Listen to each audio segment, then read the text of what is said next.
Reigning champions France are in the World Cup final again. They've beaten Morocco 2-0.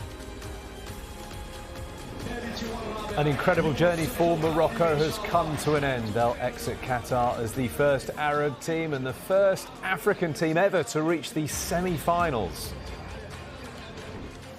And now attention turns to Sunday's final. France against Argentina.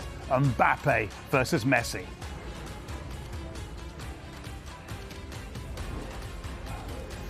Welcome to Sky Sports News. The World Cup final will be a meeting of two global heavyweights. France hadn't won in 6 games before this tournament, but they are through to the final again after their triumph at Russia 2018. France off to the perfect start.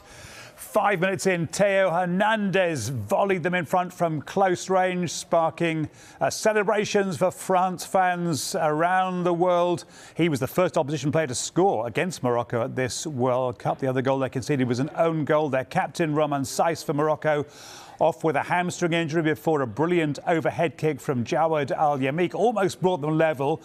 Hugo Lloris seems to just get a touch to put it onto the post. Morocco dominated the second half for long periods, but Randal Kolo Muani, just on as sub, got France's second. And we can talk live to Kaveh Solokol, who joins us from Doha.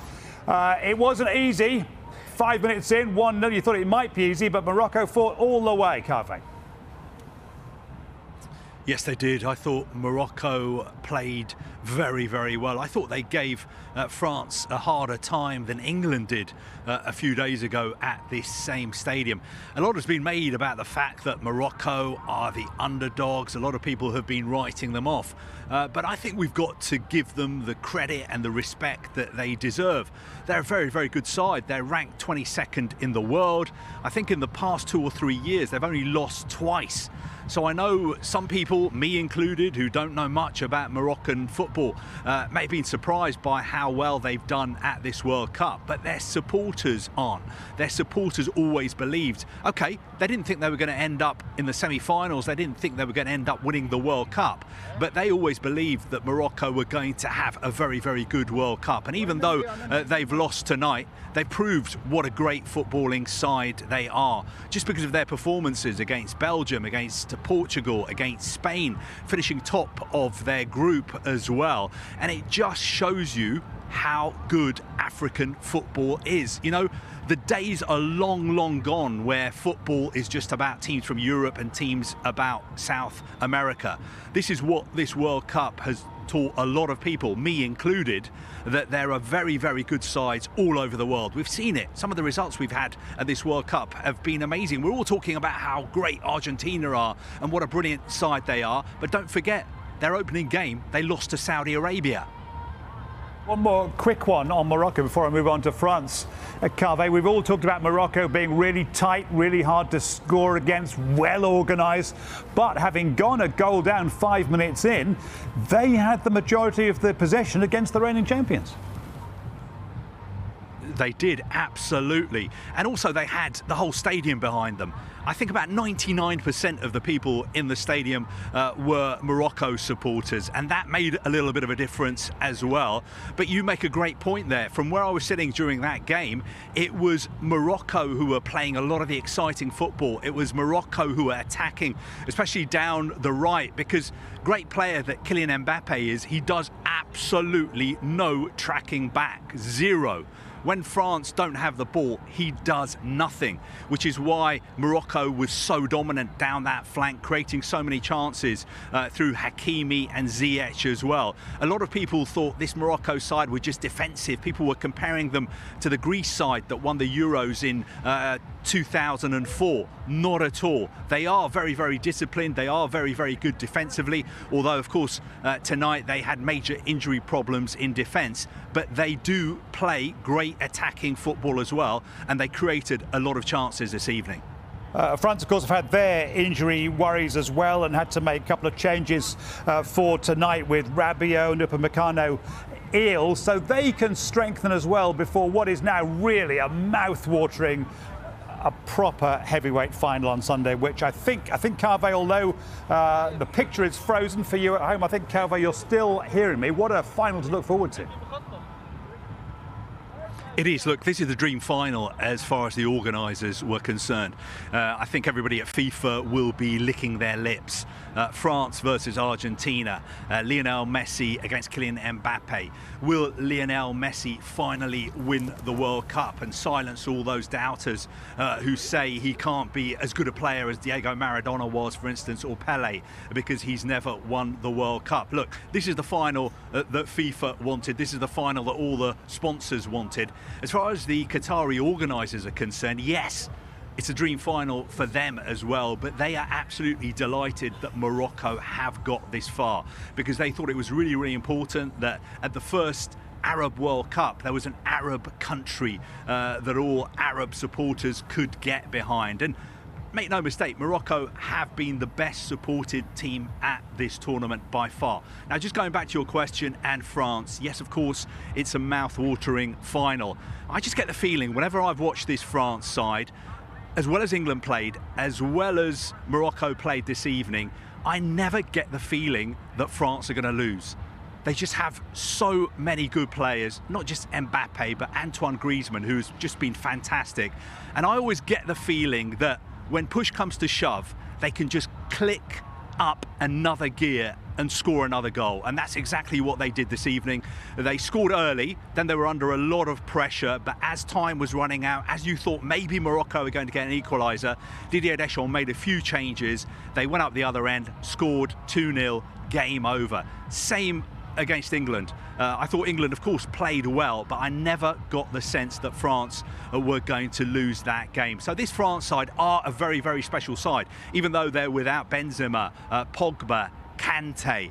It is a very, very mouth-watering final. It'll be interesting to see at the final whether Argentina do actually look like a side who can beat France, because I think this is a very, very good France side. And of course, Argentina, South American champions, but don't forget they did lose to Saudi Arabia in the opening game.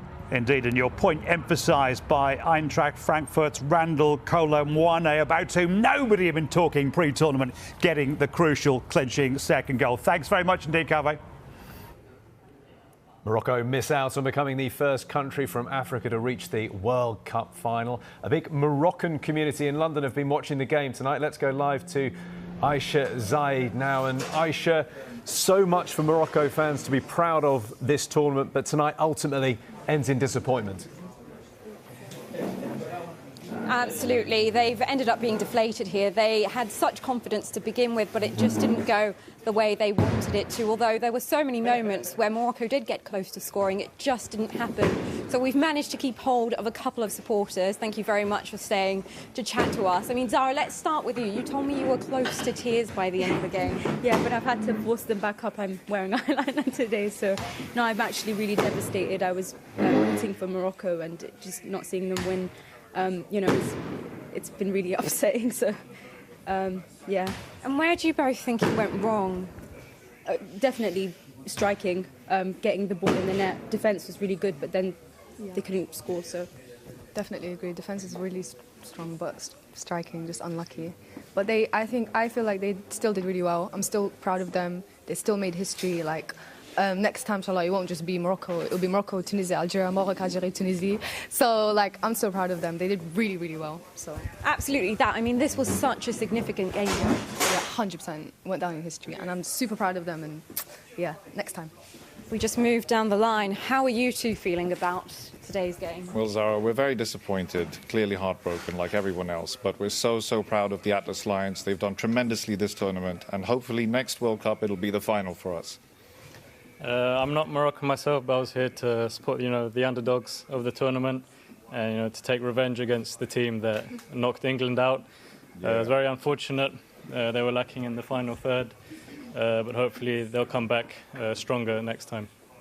There you go. So not quite the outcome they wanted here, but they're incredibly proud of Morocco. Aisha, thanks very much. And Morocco, like the rest of us, just spectators on Sunday as those two heavyweights, France and Argentina, collide in the final. Kylian Mbappe and Lionel Messi going head-to-head. Lots of history on the line for both countries. Melissa Reddy, our senior reporter, watched the match in Doha, joins us live. What a prospect, Melissa.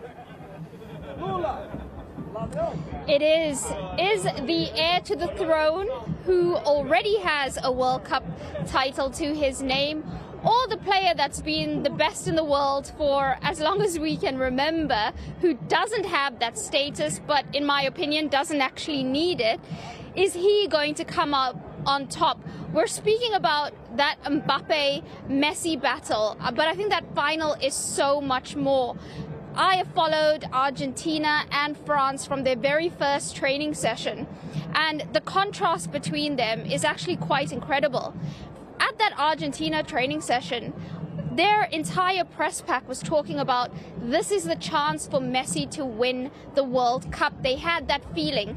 They were on a 35-game winning run. They had done so well under Scaloni. There was a completely different feeling to the Argentina side, a sense of calmness. And of course, they had that jolt from Saudi Arabia. And everyone said, well, is this how things go up in flames? Was this all Argentina playing pretend and then freezing on the main stage? But how they've handled that and come back from that. I've watched nearly every match they've played, and even in periods where they don't look like they're very good, they have Messi just taking the game by the scruff of the neck and doing things that only Messi can, actually. And prior to him, only Diego Maradona did. So some symmetry there. Then you look at France, and at their first training session, their journalists were saying there's way too many players missing. The core of this team has been gutted through injury. There's too many setbacks for the side to deal with. We cannot understand why they're so confident, why they feel so assured when this is the state of play they're in. A few training sessions later, after France had played, they understood. The sense of unity in that squad is remarkable. And even though England outplayed them for large spells and Morocco played even better than England did against France, there was never a sense of actual danger for them. They're so calm, they're so composed, they believe in what they need to do. And I have to tell you, I know everybody wants me to talk about Kylian Mbappe, and I know that's what we're building up that final to be, Mbappe and Messi. But this has been the Griezmann show. He has been France's standout player. He was absolutely everywhere on that pitch today. Everything they built up in terms of attack came from him. Some of their last-ditch defending was him. Unreal player. Olivier Giroud as well. The amount of work he puts in up front when you have players like Mbappe that do not do defensive diligence is just astounding. And I think the way they all combine has been excellent. France, Argentina is that big show. I think Morocco have done superbly to get this far. The atmosphere in the stadium, that sense of hope and jeopardy, it was actually epic to be a part of this here tonight, and they will forever have history as being that first African team to reach a semi-final. I think the support is going to stay with them forever. The emotional scenes at the end with the French players and Deschamps just embracing the Moroccan players and Walid, it's just beautiful scenes, and I think that sums up football. But now it's on to the main event. Can France do what Brazil were the last team to do in 1962 and 1958, which is win back-to-back World Cups? It's just a thing that doesn't get done. Or is it finally going to be Messi's moment? That moment that I think football needs to give him. He deserves it. Can he take it? We'll see on Sunday. Melissa, thank you. If you're looking at history, you could argue it favours Argentina. They've played France 3 times at World Cups and won twice. Overall, the record is similar: 6 wins for Argentina, 3 for France and 3 draws.